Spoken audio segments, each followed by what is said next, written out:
ideological consciousness. Juche is the key. It's the key factor, right? Cultural hegemony is important, but it's ideological consciousness of the people, which also determines their cultural development as well. So Lenin comes along after and trying to improve the historical materialist analysis of history. He says, no, it's not where capitalism is most developed. It's where imperialism is weakest, such as here in Russia, right? And that seemed to coincide with the reality. But then revolutions that occurred in Korea, especially, and Cuba, and other such places prove that that even wasn't the case. It wasn't where imperialism is the weakest. It was where the consciousness of the masses, of their lack of independence, was at its highest. Which is why most often this has happened in situations of war or occupation, etc. Because in those situations, the masses' consciousness of the restriction of their independence is very prominent.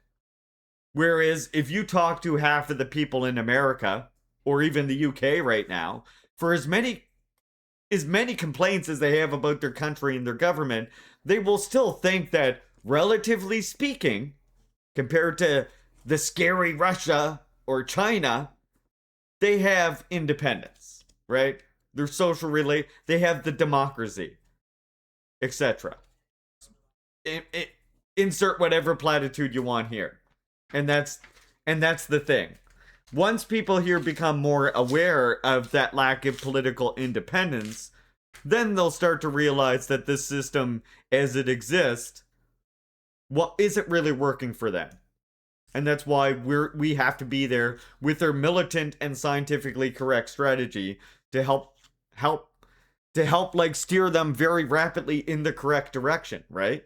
Because it will be a rapid thing. And if we don't do that, you know who will out-organize us is the fascists, right? Matron says, it makes a lot of sense to me. My region, for example, would actually produce far more for my class materially if its primary industry simply died. The land would serve us better without the cattle, which are exported to distant feedlots anyway. Tourism props up the landlords. Timber makes the live, diverse forest full of food and materials into dark, dead plantations only useful for profit. Exactly.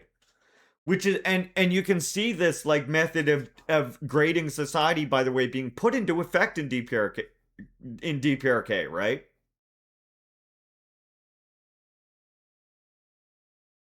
Like, if you look at DPRK today, like we were looking at earlier in this, what's going on? Welcome in. If you look at DPRK today, compare it to the US, right? It does not have the material abundance. It is faced other than there's only one place on earth that has faced more sanctions and embargo than Cuba. And that's DPRK. Right? And like in spite of all of that, you look at where DPRK has developed, right? They have given their very early on, many of these things as early as 1945, free education, all the way up to doctorate, including to foreign universities of any countries that are friendly towards them. Free healthcare, which includes prescription drugs, maternity care needs, etc., etc.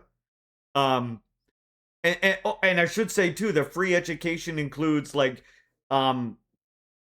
all your school gear, all your books, all your equipment, all your pencils, your uniforms, your book bag, all that's paid for, state expense, right? Your fucking prescription drugs, your food, you get a month's worth of food each month per person per house, again at state expense. Housing provided free to all people at state expense in the DPRK. All of that, by the way, all of that done without any taxation of the people. because DPRK has already gone through a period of a taxation in kind system, whereby the wealth of the bourgeoisie was already redistributed to be a more equitable distribution of society, and so therefore taxation became unnecessary. As we know, or as you might know, taxation really exists in a capitalist society for the upwards distribution of wealth. And then in a socialist society, taxation only needs to exist for the redistribution of that wealth. And therefore, it is only a temporary measure because the planned economic system allows you to do away with taxation. Oh, yes, DPRK, in fact, Soundkiller has the largest art school in the world.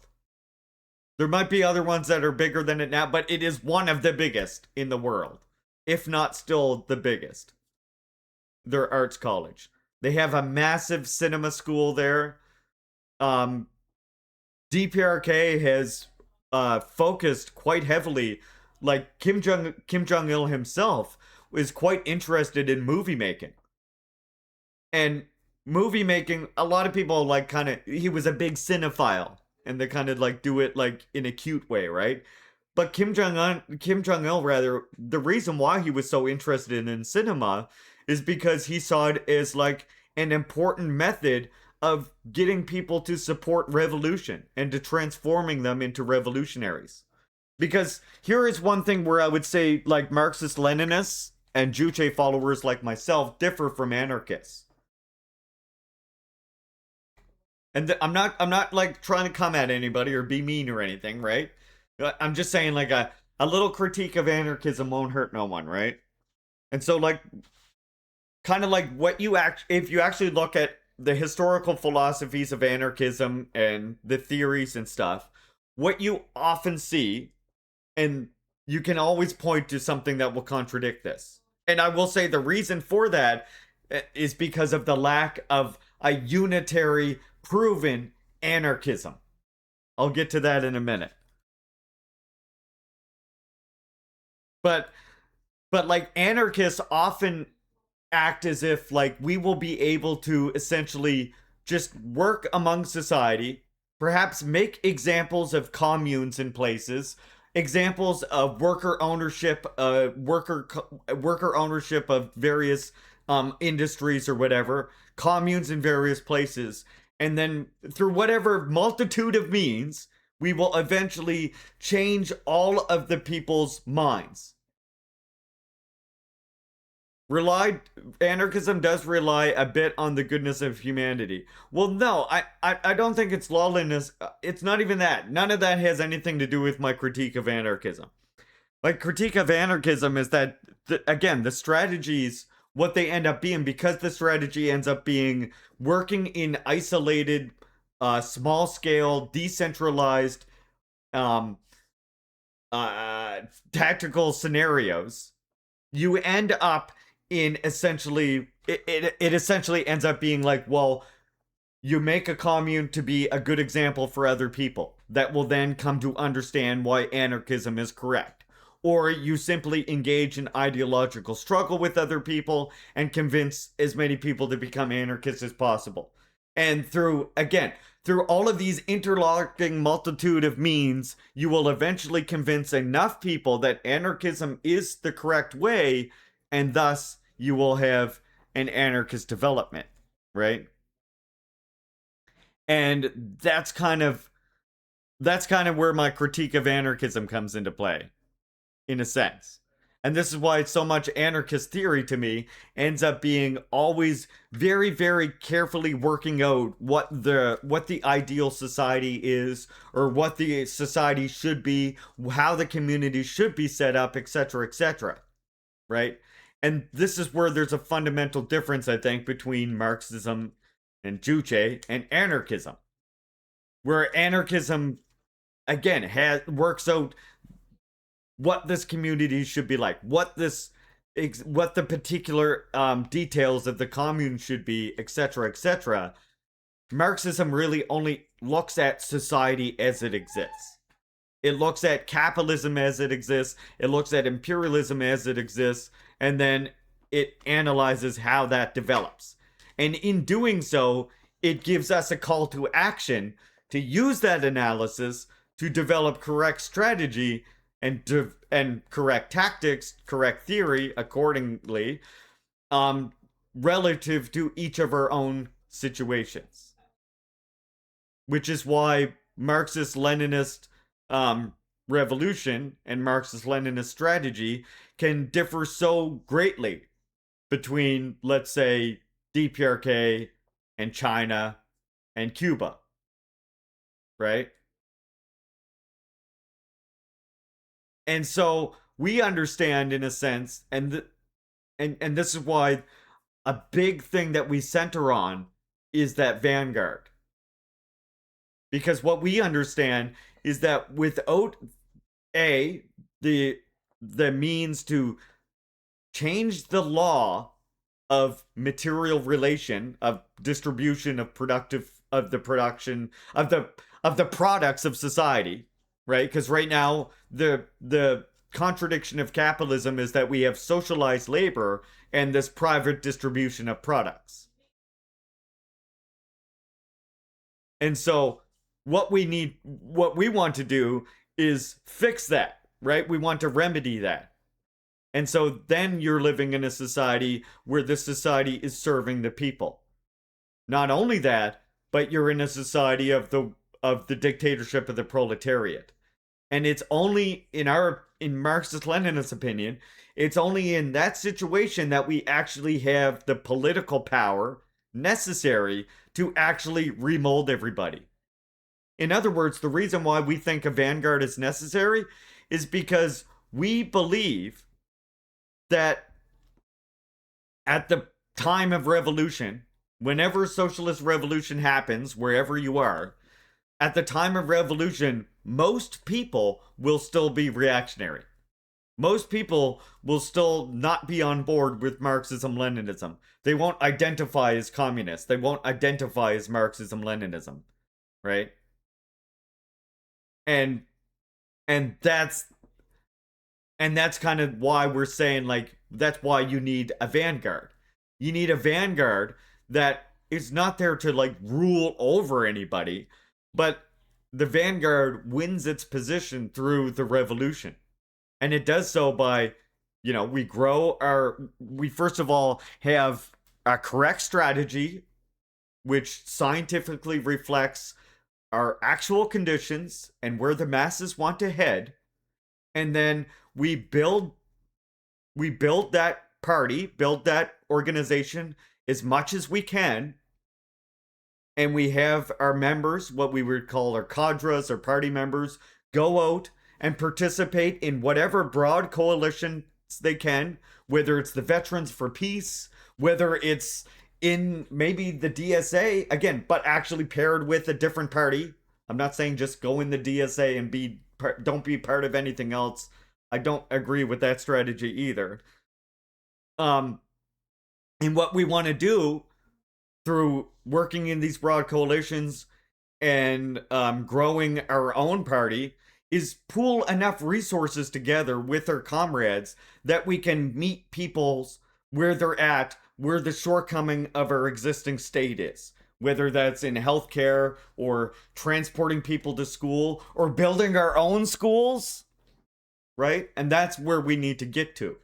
And in doing that, people will come to see that this vanguard party that is involved in all of these broad coalitions and is building schools and is transporting the kids to school and is got breakfast programs and all of these other things, right? They start to see there's this existing state that oppresses us and runs whatever representative of the slave owning class every so many years that we can vote for. And then there's these guys over here who sometimes run in elections, but not really to win the election, only in order to grow their party bigger. And here, as it gets stronger and stronger, they're serving the people more and more. And that's kind of like and that like contradiction kind of like helps encourage people to supporting the communist program, supporting the vanguard without themselves being communists, right? And that's kind of the program. Yeah, pragmatism, not purity. Exactly, DJ. And I mean, this is also again what I love about Juche is that it really focuses on the fact that, it doesn't matter what someone's class origin is. What matters is if they're guided by the working class ideology. If they have taken in that if they have taken in that if they have taken in that actual revolutionary idea or not. Anarchism versus communism is a false dichotomy because the former is largely a set of ethical positions and the latter is a practical political agenda.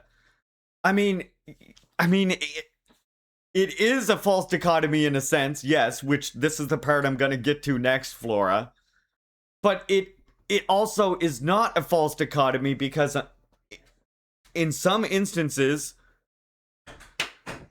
how do I put this? We Marxist Leninists, and again, I want to be very clear that none of this is to attack any anarchists or anything, but Marxist Leninists do believe that, like. Up here. Okay, I'll come get in a minute. Marxist Leninists do believe that, like, we do want to overcome what we see as, like, distortions of a correct strategy and correct tactics forward. That doesn't mean, like, in some ways that people frame it like we come after the anarchists, but it means that we want to ideologically struggle against all those forms that we feel are incorrect strategies and incorrect tactics, regardless of what they call themselves, right?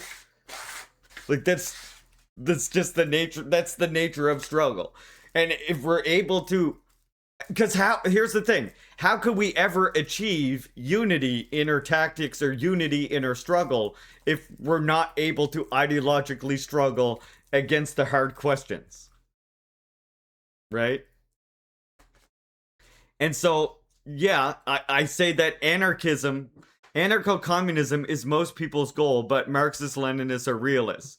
I mean, in a sense, yes. That is true in a sense because, in my opinion,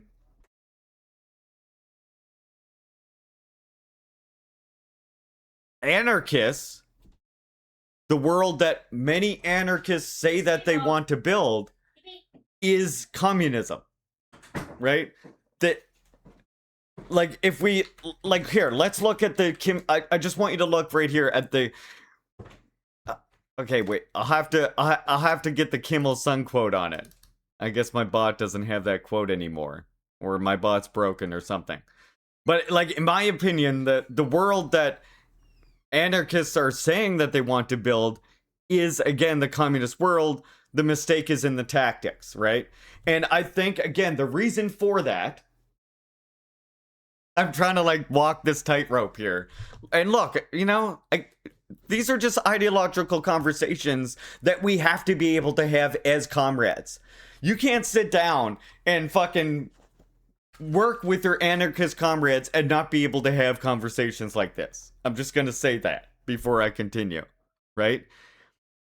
Okay, and but so what was the last book you read on the subject of anarchism? I have read many of them. But here's the thing, again. One of the problems with it is exactly the fact that there is no actual one trend of anarchism that has been the proven correct trend of anarchism in the same way that Marxism-Leninism has, right?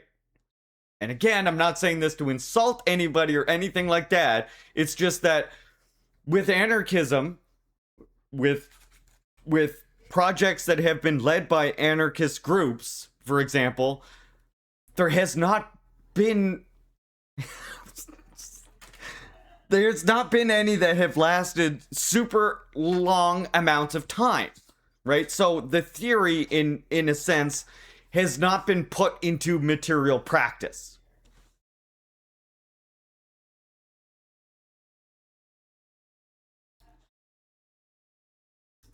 Whereas with Marxism Leninism, you have had, for example, the Paris Commune, which was the first analysis that perfects Marxism Leninism in a sense.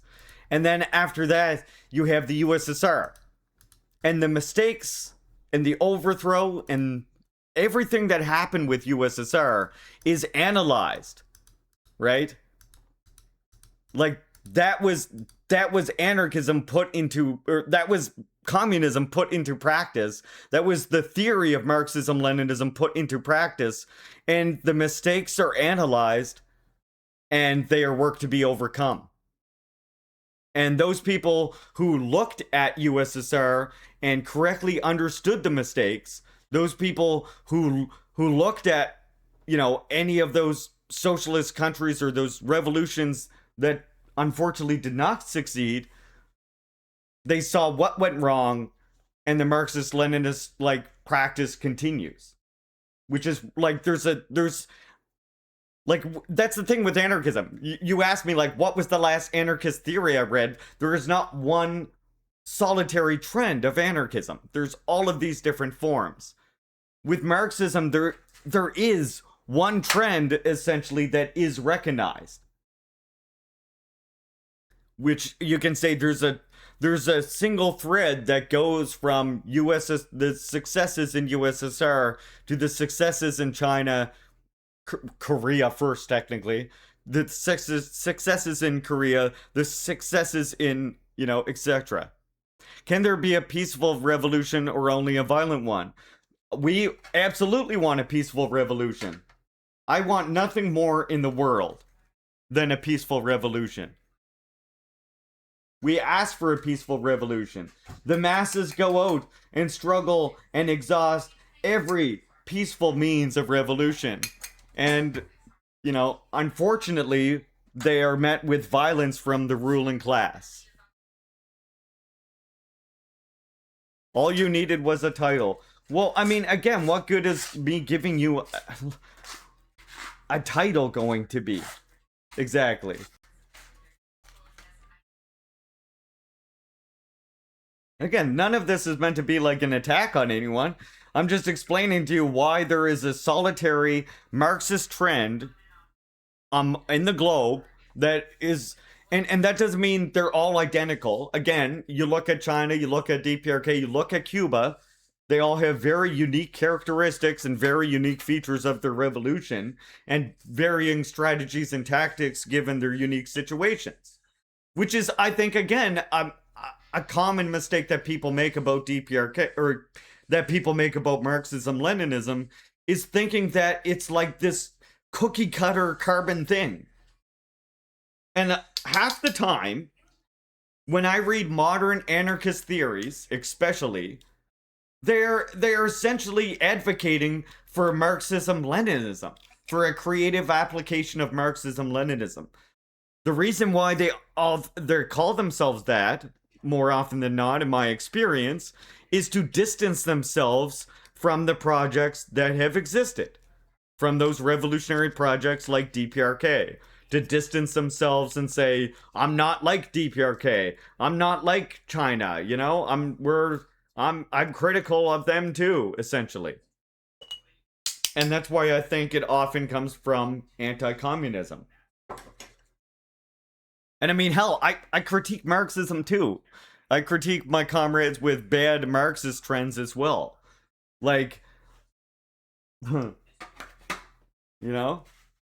Would you consider the Zapatista anarchists? I feel like a lot of non-Western movements don't fall cleanly into one project or another as much as people in the West would like to think. No, I don't. But see, here's the thing. Like, this is what I find so silly, to say, oh, well, they're not really doing the Marxist-Leninist program. It's like, explain to me what the Marxist-Leninist program is then. Because I don't understand what that fucking means, right? According to the Marxist-Leninist program, Iran is trending towards a socialist society right now. Their revolution is anti-imperialist and anti-capitalist, right?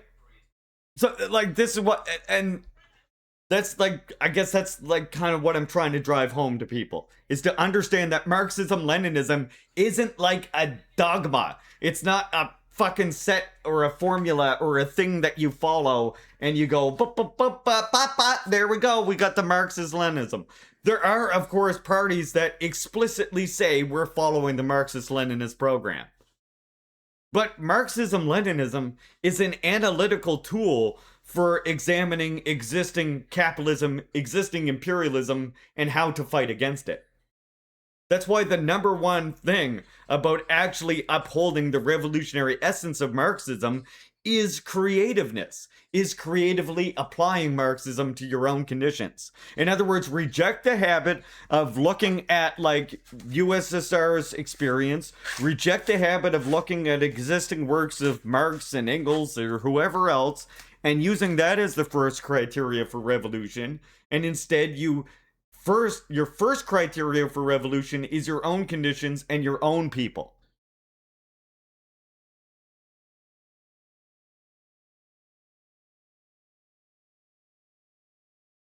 Does that make sense? Like, I think that's the number one thing that people get wrong about Marxism Leninism. Is this idea that it's just like this rigid thing, and it's like, oh, well, you know, this country's not doing the revolution like the Marxists say. No, we look at it and we can use Marxism, Leninism, and Juche, and we can examine the social forces that are developing, and we can say, in Iran, like I just said, they're developing towards a socialist future. Russia too, in the current direction it is heading, is trending more and more towards the type of state of relations that exist in China. And I suspect that the closer it gets in its actual relations with China, that will be accelerated. And in a sense, any fighting against that in Russia, as it currently exists right now, would be met with some serious resistance, some serious violence from the masses. Because contrary to popular belief right now, in Russia, like the biggest opposition for Putin, the people who hate Putin most are the fucking capitalists. Are the actual fucking bourgeoisie who want to make a lot more money by fucking cowtailing with the fucking West. And they can cut really fucking profitable short-term deals. This is why Putin is so fucking popular in elections, right? I'm not saying that he's fucking perfect or whatever, but you have to understand countries as they exist, not as what they declare themselves to be. You know?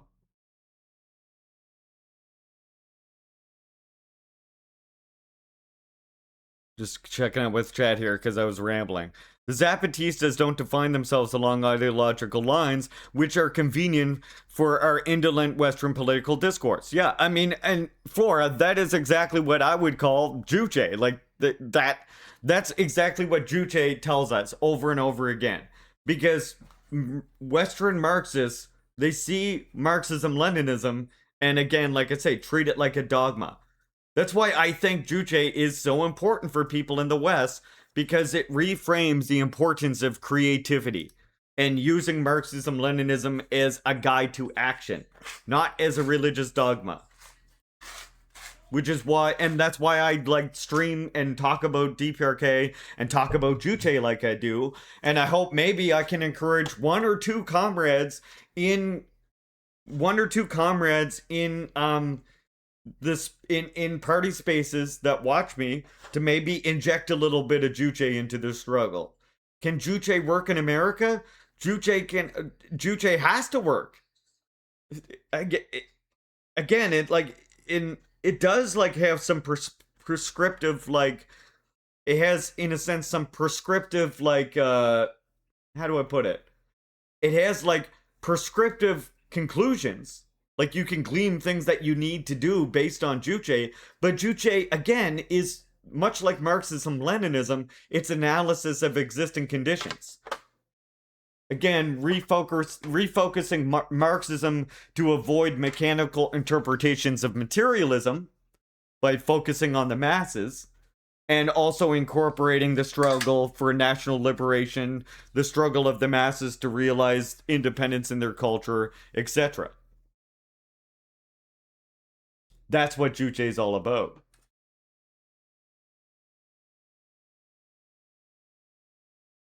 It's why when I like show people this quote by Kim Jong Il, like they get so confused. There's two quotes by Kim Jong Il that seemingly confuse people because of that. Like the first one is this one here. I'll show you. Every leftist should be willing to let go of labels when they are no longer useful. Sure, but communism is definitely not no longer useful. Communism and even Marxism, Leninism as a label is not no longer useful. That's the rising force in society. There's more communists today than there was when the USSR was around, you know? But we don't live in a place like that yet. That's fine. We will. That's the intrinsic result of struggling against the oppressive situation that we live under. Right? And to try to like deny like those labels is essentially like denying our connection to that broader movement. You know? Juche can work in America, but USA, the country, can't Juche. To do Juche in America would be so un-American, it wouldn't be America anymore. I mean, the implications of what people think of USA as an entity, I think, is like that's irrelevant because the struggle against settler colonial relations and structures have certain implications for the current entities that exist. That said, what emerges is like something that is for the people. This is why I always point out that America is currently undergoing a revolution. And the vanguard of the revolution in America is in Cuba. And you must stand in solidarity with Cuba. You're the vanguard of your own of your revolution here. Culturally related to you if you're in the Americas.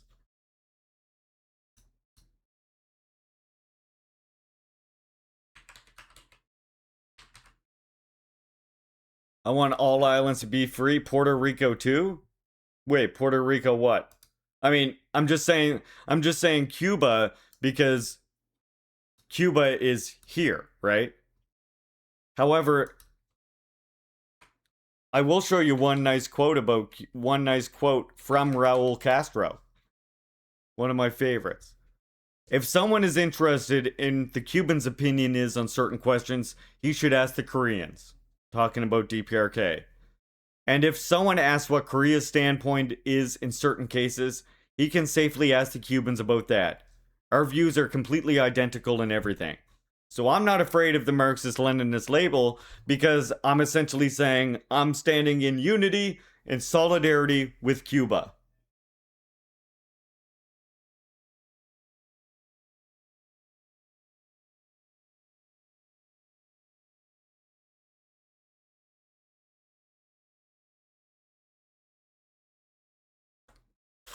Absolutely, Flora. Absolutely, it's always under attack, and it will always be.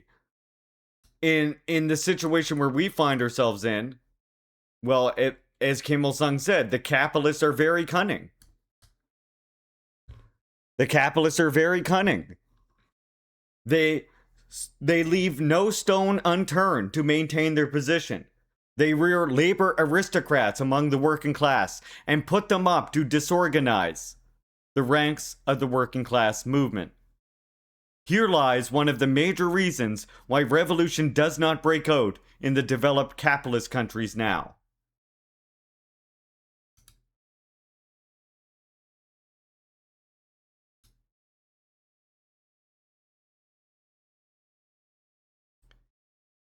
Wait, what are we saying here now?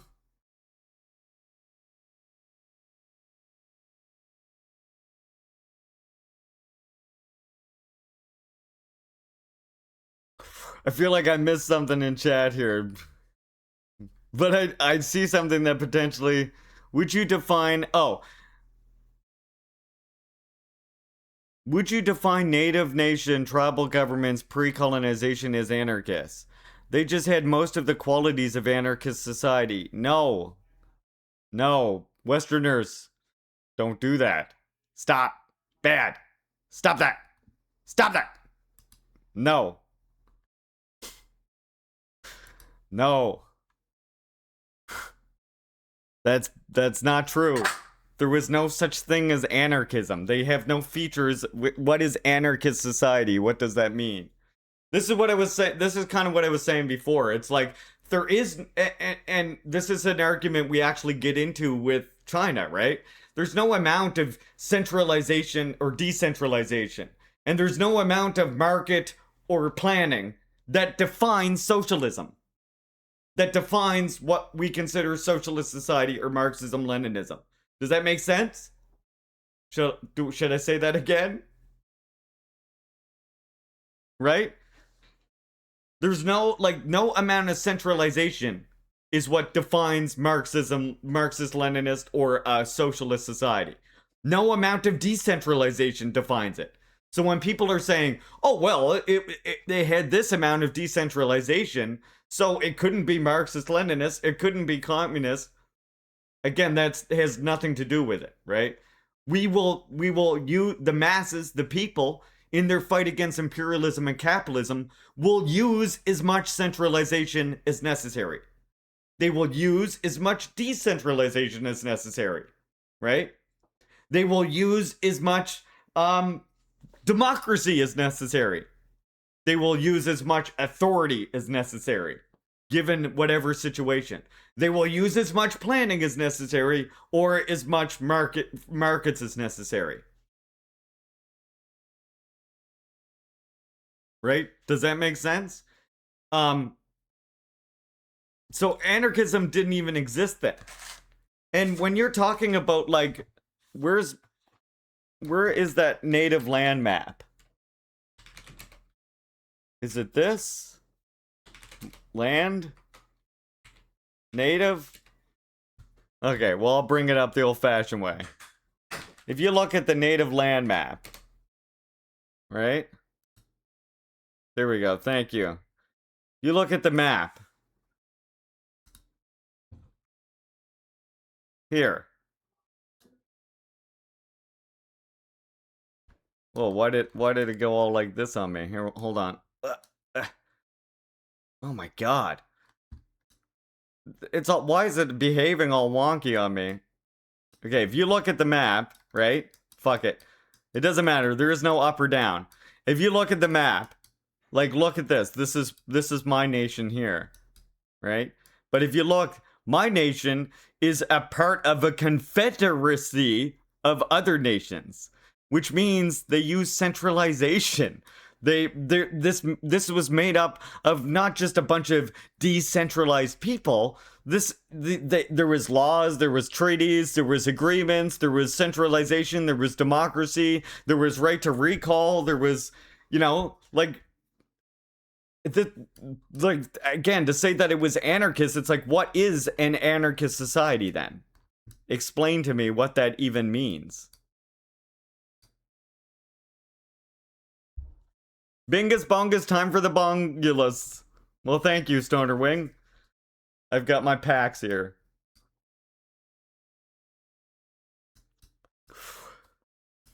Well, I didn't ask the question, but I just saw that mentioned in the chat, so I just wanted to bring it up. Because like Wabanaki Confederacy is a massive confederacy of multiple nations working together. Right? And you had so many more than this as well. It just makes more sense to analyze indigenous nations on their own terms than trying to fit them into Western concepts. Yes, exactly. Exactly, Chimera. That's exactly it. Here, look, here's two quotes. Maybe if you're not yet pro Juche and you're anarchist, maybe this will get you studying some Juche, wondering why it kind of sounds like anarchism, but at the same time is critiquing libertarianism here. Like, look at this quote. It says, "Libertarianism is like an invisible moth, gnawing away at the people's political integrity."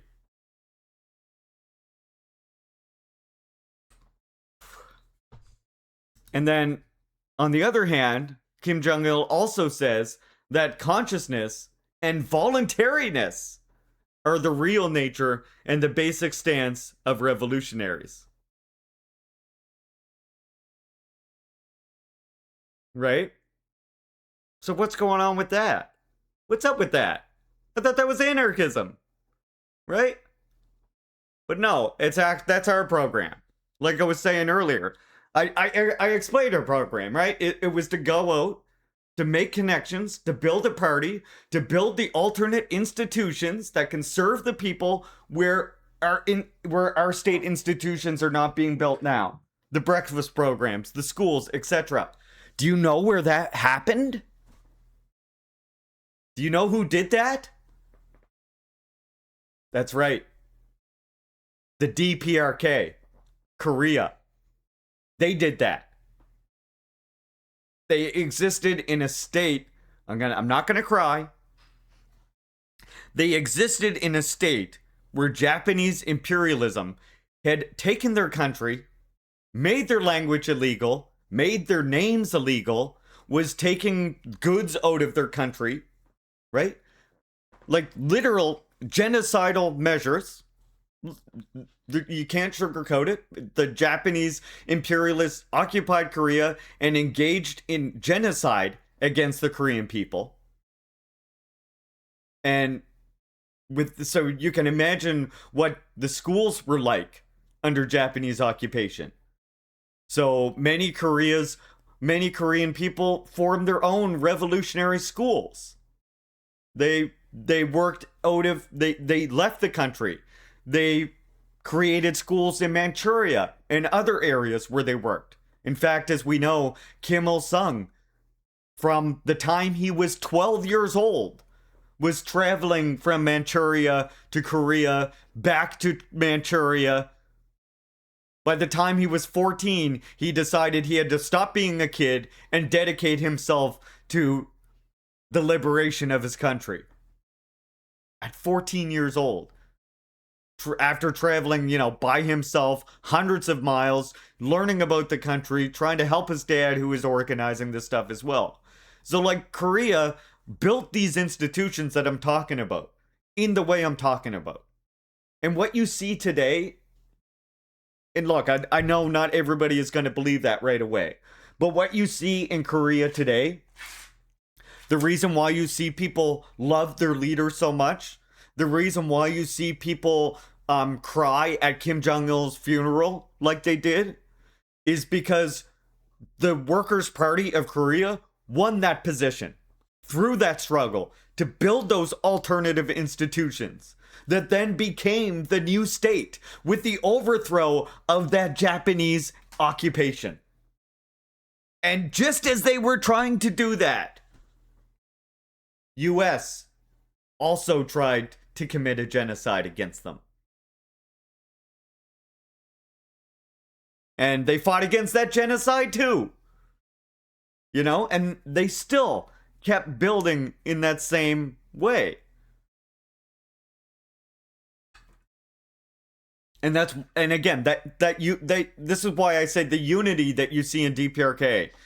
The way that people cried for Kim Jong-il when he died. The way that people waved and celebrate their leader. You can't force that on people. That's the result of a government and a party that has literally fought for the people from the time of a genocide onwards. And that's what that happens. And we can all achieve that too. Cuba has achieved a very similar thing. Right? It's not that they tell the people Kim Jong-il's a god, Kim Il-sung's a god, you have to fall in line and be loyal to the party. What's funny is actually DPRK says the exact opposite. They say that we're very poor. We're under severe sanctions. If all of our political officials, if all of our state officials don't serve the people militantly, if they engage in corruption, if they abuse their power, our revolution will fail. Because we don't have the money, we can't bribe people. The only way our revolution succeeds is by gaining more and more and more and more militant support of the people. The reason why they're saying the people should be loyal to the party is because they're saying we should turn all of the officials into servants of the people and gain their loyalty. They're not talking about like forcing loyalty on the people. They're saying the more motherly we make our party, the more we make the state serve people, the more militantly the people will defend their state. The more militantly they will line up behind our program. The more when the WPK says we need to build a factory in this location, the quicker people will rally around the party to get that thing done. That's what it's all about. It's that in DPRK you just see what is the result of 100 years of that struggle. In Cuba as well, you see what is so long of that struggle being successful. In China as well. And in China, you have a multinational society where that struggle is extremely complex because you have to do it while also not offending all of the other nationalities and not trampling on all of the nationalities, while preserving them and making them equal members of society. And that's why China has to take so long in the market stage of socialism or whatever. And again, we laugh at that because there is no set formula. That will take as long as it will take, and we support it because right now China is using those market forces to uplift people, bring them out of poverty. And that's why we say that's not halfway between socialism and capitalism or some shit like that. That's socialism. Because you show me one other capitalist country in this entire world that alleviates poverty. Right? It doesn't exist. I can prove China is socialist in one word. 800 million people out of poverty. Period. Right? And that's my criteria for socialism. Fuck whoever whatever purist anarchist says that, or purist social democrat or purist Marxist Leninist says that that's not socialism, then, fuck that. I don't buy that shit, right? That was 7 words. Well, it was a fucking paragraph or something. The revolution that feeds the children gets my goddamn support. All right. 1 sentence. Whatever the fuck it was. However amount of words I said, that's the amount of words we're going with. All right?